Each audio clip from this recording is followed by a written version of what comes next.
Having a baby changed my life completely. I'm the youngest in my family, so I was always used to being taken care of, but when I had my son, I knew everything would be different. Still, I wasn't expecting how difficult motherhood would start out. Hi, I'm Gwen, and at 26 I had my first child. My son, Heath, meant everything to me and my husband, Hugh. From the moment I heard Heath cry in the hospital, I knew I wanted to dedicate my life to him. That's what parents do, right? But things don't always go as planned. This is where Hugh's mom, Trish, comes in. She had recently gotten divorced and came to stay with us. She wasn't in a great mental state and had nowhere else to go. This was her second divorce, first with Hugh's dad, and now her ex-husband, whom she married soon after Hugh was born. When I married Hugh, I found out Trish had just had another child, which was surprising at her age, but her marriage fell apart again, and she lost custody of the child because she wasn't in a good mental state. When we brought Heath home from the hospital, Trish was thrilled. She spent hours just staring at him in awe. While I was glad she was around, I also felt she missed the daughter she wouldn't see grow up. Trish was so excited when I told her we named the baby Heath. She loved the name and asked to hold him. I trusted her because she had handled more babies than I had. Hugh and I smiled as she played with Heath, but then he started crying. I thought he was hungry, so I asked for him back. Trish insisted he wasn't hungry and just wanted attention. She kept playing with him even though he was crying louder. I looked at Hugh for help, and he gently suggested Trish let me take care of Heath. But Trish didn't listen and shook the baby lightly, which made me nervous. I finally managed to take Heath from her, even though she tried to hold on. This was just the beginning of her strange behavior. Trish would play with Heath even when he was sleeping, waking him up just when I had finally calmed him down. She never took responsibility for his crying, just laying him in the cradle and walking away as if he'd stop on his own. She insisted that babies only want attention and that feeding them should come later. I tried to explain that Heath was just a few weeks old and needed regular feeding and sleep, but she dismissed me, saying new mothers think they know everything. Trish continued to ignore Heath's needs, treating him like a toy to play with when it suited her. I decided to talk to Hugh about it, but he wasn't happy with how I was talking about his mom. He hadn't seen much of her behavior since he was usually at work. While I was on unpaid maternity leave, I really wished I could have had a paid one, but my employers weren't very kind. I had already used up my 12 weeks of paid leave, and now I was going over that time. Hugh had to work overtime because of this and didn't get much time at home. Look, can you please try to get along with my mom? She's been through a lot, and that's probably why she wants to bond with Heath, Hugh said. I do get along with your mom as long as she's not acting weird around our baby. Do you know last night I woke up to him crying, and she was just standing over his cradle, staring at him. It was terrifying, I replied. She said she wanted to play with him, but didn't because she knew you wouldn't be okay with it. She was just standing there looking. It was scary, I added. I know she can be a bit strange, but that doesn't mean she'll hurt him. Just be nice and persuasive and she'll soften up. She's easygoing like that, soft-hearted like you. Hugh tried to reassure me. I really don't know about this, I said, worried. Heath was too young for a nanny, and I couldn't take him to work when I went back. I was a barista at a local cafe and I wasn't sure how long I could stay off work. With only Hugh working, we were just making ends meet, and I was concerned about the future. At first, I liked the idea of letting Trish take care of Heath while I was away, but now I realized that might not be a good idea. The other day, I was trying to get Heath to sleep when I heard loud noises from my room. I peeked in and saw Trish stomping around, looking like she was deep in thought. When she noticed me, I quickly looked away, but she swung the door open. Do you think I should talk to my lawyer again? She asked abruptly. Talk to your lawyer? About what? I asked, confused. About my baby. Like the one you have. I think I can get her back if I try really hard. Maybe I could file a lawsuit against Tony and prove he's not a reliable person for her to grow up with, she said. Tony was her ex who had custody of their child. I felt sorry for Trish. She was clearly in a bad mental state, but I had to warn her about the consequences of her actions. Trish, that's a long shot. Even if you prove Tony can't raise the child, you won't get her back. They'll say both parents are unfit, and she'll go through the foster care system until she turns 18, I explained. But then I can adopt her as soon as she's put up for adoption. You can keep Heath, and I'll get my baby. Everyone will be happy, Trish said. Trish, no offense, but you're starting to sound like you're losing your mind. You need to relax and let go of this. You need help, I said gently. Are you calling me crazy? Me, the mother of your husband? Do you know what I've done to raise him, the sacrifices I've made? And now you want to take this baby away from me? He's my baby too, she shouted. Since when are we talking about Keith? If you want your child back, the only way is to be real and legal. Maybe you should get some help and then prove you can have joint custody, I said. Don't lecture me, you're just a barista who caught my son's eye. You're no one, and you won't make a good mom. Not like me anyway, Trish snapped. What's with you? Where are you going with all this? We let you stay in our home because you had nowhere else to go, and this is how you treat me. I'm sorry life hasn't been great for you, but lashing out at me won't help, I said, trying to stay calm. Shut up, I'm leaving, she screamed, coming dangerously close to me before storming out. I was scared that Trish might hurt me or Heath, but thankfully she didn't. Losing custody of her child had clearly messed with her mind, and things were getting worse. Hugh didn't even listen to me. When I told him what happened, he got mad at me for letting Trish go out on her own when she wasn't thinking straight. He didn't believe me when I told him she was fixated on the whole baby thing.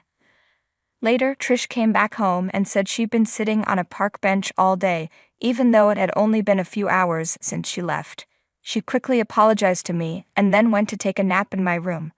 Later she asked if she could help put Heath to sleep, but I was cautious this time. I wasn't about to let her handle the baby without supervision. Things didn't get easier after that. There came a point where I knew I'd need to ask Trish to leave for good. Things really took a turn one day when we were taking care of a sleeping Heath. How much does it cost to take care of a baby these days? Trish asked. Oh well, the diapers, other supplies, and baby-proofing the house add up. Maybe around $100 a month if you're lucky, and even more when the baby starts crawling or walking, I replied, just wondering. If you have something on your mind you can tell me, I added. Oh, nothing. It didn't used to be so expensive back when I had Hugh, but I'd still have the baby, no hesitation. They're complete angels until they start crying. But yes, I get it. I'd give anything for little Heath. So would I, Gwen. So would I. I'd be willing to give up anything for our baby, Trish said. Our baby? The way she said it felt oddly uncomfortable, but I didn't pay much attention to it. Days passed quickly. Trish started going out regularly every evening around 5 o'clock, all dressed up with her purse. There was no way she had started seeing someone new at her age, so I figured she was just going for walks, trying to feel better. Honestly, we were supportive of her trying to improve. She also began acting more normal with Heath. She didn't act weirdly, would hand me the baby whenever he cried, and even helped make his food and buy diapers occasionally. I was relieved that she seemed to be feeling better and more like herself. I even considered leaving Heath with her when I went back to work soon. But then one day I overheard her while she was playing with him in the living room. I'd been exhausted from taking care of him all day and was trying to drift off to sleep. A while later, I heard Heath crying, which woke me up. As soon as I got up, he became quiet. Then I heard Trish say, "That's a good boy, that's a good baby. You're mine, okay? You're my baby, and Mom is going to take real good care of you. We're going to fly away to a nice place where you'll have lots of toys to play with. Don't you want that?" I wondered how much of what she said was serious and how much was just play. She had definitely managed to calm Heath down. When I got to my senses, I realized his cradle had been moved from my room. The cradle wasn't very heavy, but it was odd that she moved it without waking me up. When I walked into the living room, my heart skipped a beat. The cradle had been modified, and she'd hung large Christmas balls on top to entertain the baby. It looked pretty, but the problem was the balls were made of glass and could have fallen on his face at any moment. I quickly picked Heath up. "What are you doing?" "He's enjoying it," Trish said. "Trish, where did you get these Christmas balls from?" "I found them in your storeroom." "I thought he'd enjoy them," she replied. "Trish, those are really heavy. They may not seem dangerous to us, but for the baby they are. How did you tie them up there? They could fall on him any moment." "Hey, what's with all the accusing? I got the baby to be quiet and you're still not happy with me," Trish said, sounding defensive. "I appreciate that you got him to be quiet, I really do. I'm so happy you're getting along with him, but these balls are dangerous. The old plastic toy on the cradle wouldn't hurt him if it ever fell. How did you even get it down? I thought it was attached. Oh, I ripped it off. Didn't take much. I think this looks so much prettier. I don't see the problem. I understand, but please, let's take it off, okay? It could hurt him. Trish made a face but pulled the Christmas balls down. As soon as she touched them, 2 of them fell straight into the cradle and left dents in the bedding. That could have been where my child was lying. I saw that her intentions were good, but the way she went about things wasn't okay. She left the living room and ran into my room to sleep. Afterward, she began distancing herself from me. Every morning, she'd go out and not come back for hours. Whenever I asked where she was going, she'd just say, "The post office." Trish kept saying she was going to the post office, but it was too far for her to be gone all day. She also started whispering strange things to Heath, and she'd smile at me in a weird way. I was getting uncomfortable, so I talked to Hugh again. "She's trying to get better. Why aren't you being supportive?" Hugh said. "But she still acts strangely around Heath. She keeps telling him he's her baby and says her own name over and over, so he'll say it first. You know about the Christmas balls incident, and I'm really concerned. You're overthinking this. She's taking care of our baby. Yes, the Christmas balls were a mistake, but you handled it, and she won't do it again.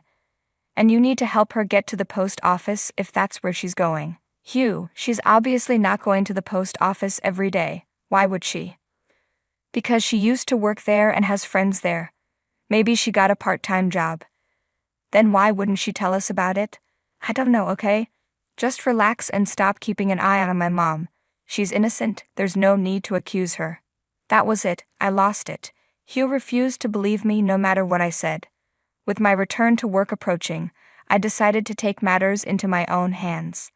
I bought a baby monitor and secretly installed it in the wall so no one would notice it.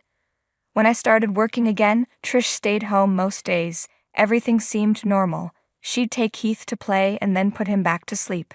Since I was only working part-time, I was always home before it got too late.